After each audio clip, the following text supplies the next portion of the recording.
Let's talk about if your business could be sold one day. I talk to many business brokers, and one of the things they share with me is they get many businesses approach them and want to sell their business, and they're relying on the money to top up their pension or fund life after work. The sad message is that these brokers and M&A consultants tell us that there's a high number of those businesses that they see that unfortunately they have to share the message that their business just isn't sellable. There's too many risks, there's things going on in the business, or the things that aren't going on in the business that just make it an unviable proposition to be sold.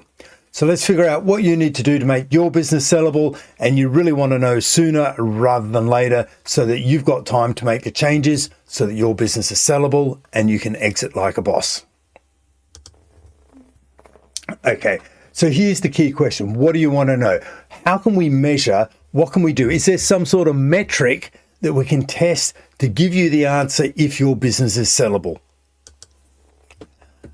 Before we get into it a little further, a little about me. I've been working with businesses and consulting to SMEs and working with business owners to help them grow since 1999. Work with them in different parts of the world, and what I've found is that businesses, SME businesses, are pretty similar wherever you go in the world. One thing I have done over the years is I've interviewed many business owners, well in excess of 100, of what they need to do and their experience in exiting their business and what they wish they knew before they started the process. I've also interviewed the advisors that help them prepare their business for exit, and I share all of the tips that I've learned and all of the tips from these people in the Exit Insights podcast. Tune into the podcast wherever you listen to podcasts, Spotify, Apple, YouTube, it's there. And if you are thinking about exiting your business, you can't do better than listen to the podcast and get your tips. Okay, will your business be ready when you're ready to leave? That's the key question you want answered. Will your business be sellable and exit ready when you want to exit so that you can get the most from your life's work, maximize value, and then exit on your terms? And they're the three things every business owner wants at the end of the day after they've been investing and building their business and creating their life's work. So if you want to sell your business at some point and you're hoping, anticipating that the proceeds from that exit are going to top up your funding for your pension and fund life after work, then you want to know that your business is exit ready. You want to know that it's prepared so that you can exit on your terms. And the shocking truth of the matter is that 4 out of 5 SME privately held businesses that go to market to try and get a deal fail to get a deal. We don't want that to happen to you. You don't want that to happen to you. So let's start preparing. Get your business exit ready now so that it is sellable when you're ready to sell it. And as a bonus, you want the numbers to work for you. Okay, here's some of the options that are available for you. This is the options that are available and what you need to do and what you want to be thinking about to be getting your business exit ready when you're ready to exit. It's one of those topics that are unfortunately many business owners go, yes, it's a very important topic, but it's not an urgent topic. I'm here to tell you today that you want to make it an urgent topic because it's not something you can fix quickly, and you don't want to be stuck having to try and work an earn out just to get some additional funds for your pension. No business owner wants to be working for someone else just to get some extra cash to top up their funding. So let's have a look at what you need to do. Okay, so what we've got here is we've got the succession planning, and that's where you're preparing what's going to be happening to your business. It's where you're working, if you like, if you're planning and got your foot ahead of the game, you're working ahead of everyone else, you're working your earn out while you still own the business. Yeah, a lot of people, that's one way of calling it preparing for exit, getting your business exit ready. But if you think about it as working your earn out while you still own the business, you can do that while you're in control. So what do you have to do? Well, the first thing you have to do is you have to get the owner's exit ready. Are you exit ready? Are you ready for exit? Then you want to think about getting the business exit ready. You want the business to be exit ready when you're ready to exit, and you want the numbers that work for you. If you've got an aspirational valuation that you need, or if your financial planner has prepared and said you need to get this much money out of the business to fund your lifestyle after work, then you need to be doing the work now to make sure that you will achieve that valuation upon exit. The other side of exit planning is to have a look at and go, hey, look, what energy do you have left? Have you taken your business as far as you want to take it? Have you got that business and you've gone, hey, look, I'm ready to just gradually step down. I've achieved all I want to achieve. I just want to hand over the reins to the successors, and I want to gradually support them to make sure that things happen when in a nice, gradual, timely process. Have you, or are you following the red line? Is your industry no longer relevant? Is it being taken over by AI or some other thing? Is it just, have you missed the boat? Have you not prepared it and have you left everything too late? Is you not invested in your business, or you just don't have a business to sell and you've treated it as a lifestyle business and you've invested outside of the business for many years? You know, there are all these different options. There's no one right answer. Or the one that we tend to work with, all the clients that we work with tend to be going, look, we've got some energy left. We want to be exiting in about 3 years' time. We want to crank this up. We want to do whatever it is we can to maximize the value. We want everyone involved. We may invest in, get some employee ownership involved. We want everyone to participate in the upside. Let's do the step up option. So you've got 3 options: step up, step down, fade away. Make your choice, understand it based on the energy levels you've got and the time frame you've got, so you know what's possible and what you can achieve. Okay, so is your business sellable? Let's have a look at the 3 areas. Are the owners ready for exit? Is the business exit ready? And do the financials add up? So what are the 3 areas you need to consider? There's 3 for each of these areas. Under the owners being exit ready, that means that you as owners are working in 3 specific areas of the business only. You're not working in the business. You don't have any key roles in the business. You are only focused in a chairman style role where you set the context. You're the custodian of the culture. And let's face it, in a SME business, when the shareholders are around, they set the tone for the culture. And the third thing you're doing is that you are coaching the leadership team.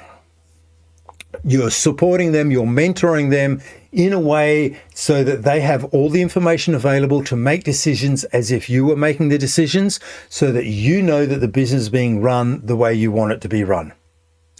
Then you've got the business is exit ready. How do you know that the business is exit ready? Well, you have a functional structure in place. You have scheduling systems. Everything happens the same way: consistent, repeatable, reliable, predictable, sustainable. It is smooth. It is an efficient operation. And the third thing is you've got performance monitoring. You've got KPIs that give you feedback as the owner, as the custodian of the business, that tells you and confirms and gives you comfort that things are happening the way you want them to be happening.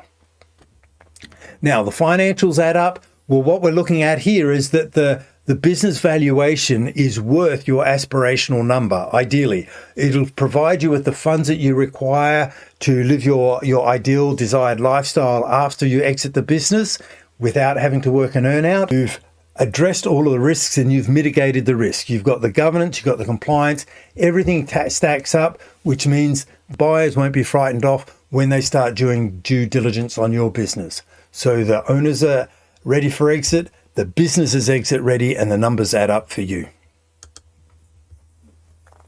Let's dig a little deeper. So what does it mean? The owners, you set the context. You've got a vision for the business. For everyone, you've shared the vision. Everyone understands the vision. The vision is built off the purpose, and everyone understands the original purpose of why you started the business in the first place, what your big idea was, and what were your inspiration to get the business started. Off the back of that, you've built a vision, and everyone knows a vision of where you're aiming at the business to be and where the business is going to be in 10 years' time. You've got systems in place to get it there. Everyone knows the culture. You've recruited based on the values and the culture of your business. You're the keeper of the culture. Everyone knows what behaviors are accepted and what behaviors are unacceptable in the workplace, and you lead them. There's no rhetoric, there's no lip service, there's no double standards. Everyone is aligned and incentivized for the same goals. And you coach, don't play. You don't have a role in the business. You're not in a key sales role. You're not the best production person. You are coaching and only working with the leadership team, and they are running the business on your behalf. you're effectively running the business via remote control. That's what that means when the owners are exit ready. So what does it mean when about the business? If the business is ready for exit, what does that mean? Well, you have a functional structure. Everyone knows where they fit in the structure. They have a role based on that structure, and it's a what-based structure rather than a who-based structure. And what that means is that nothing can slip through the cracks. When we have a who-based structure, we've just tried to copy a corporate structure, and we've built a structure around who is in the business and what jobs they do. That typically means that a lot of functions have been missed and they're not on the functional chart, which means that every time something like that happens, you as the owner have to pick it up, and that's when you're chasing your tail, fighting fires all the time. A functional structure addresses all of that, and it means nothing is missing. All job roles are based on that functional structure, and everyone understands what's expected of them and the scope of their responsibility. It's a well-oiled team, and everyone knows their role, and they work together in alignment with that role, and that's where the culture comes in. Team-based, accountable culture. You've got scheduling systems in place. Everything that needs to happen, and it happens more than once, is scheduled. If you've got a scheduling system in place, then it's consistent, repeatable, reliable, and you've got you're efficient. Nothing gets missed, there's no rework because you've used automation where you can, and you've reduced the likelihood of things going wrong. And the third thing you've got in place is performance monitoring.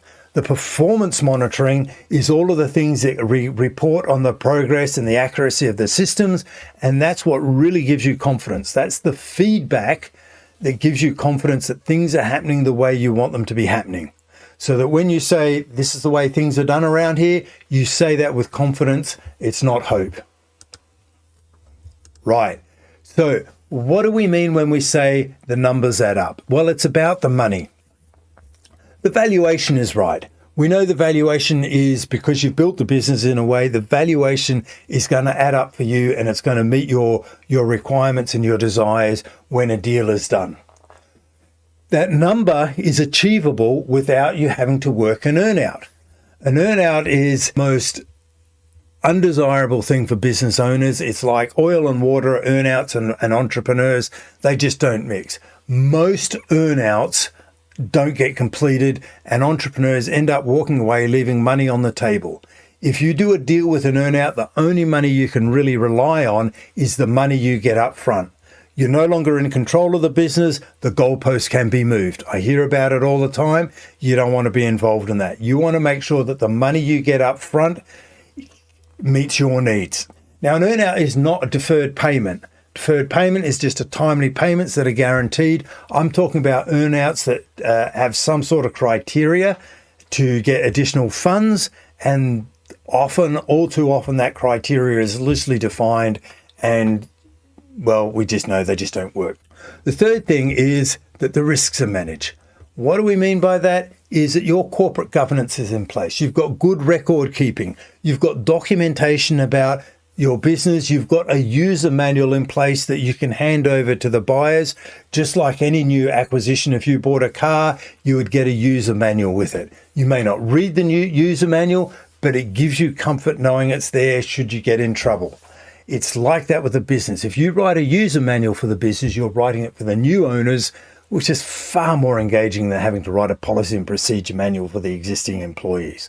Let's create a user manual. It's far more valuable for you, and it's written in a tone that is valuable for the new owners. They're the risk. We need to make sure you've got a contingency plan. You need to show the owners that you understand the risk in the business, the new owners, the buyers, and that you've done whatever you need to do to mitigate and address those risks. Okay, let's pull it all together. Here's what it looks like. Here's all the things that you need to do to have in place for your business to be sellable.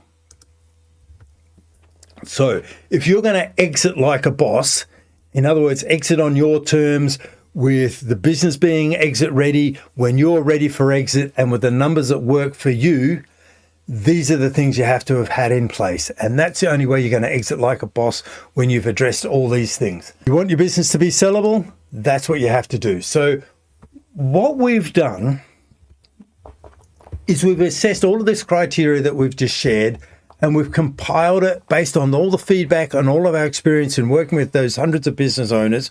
We've compiled a business sellability score. It'll take you less than 4 minutes to complete. It's free to do.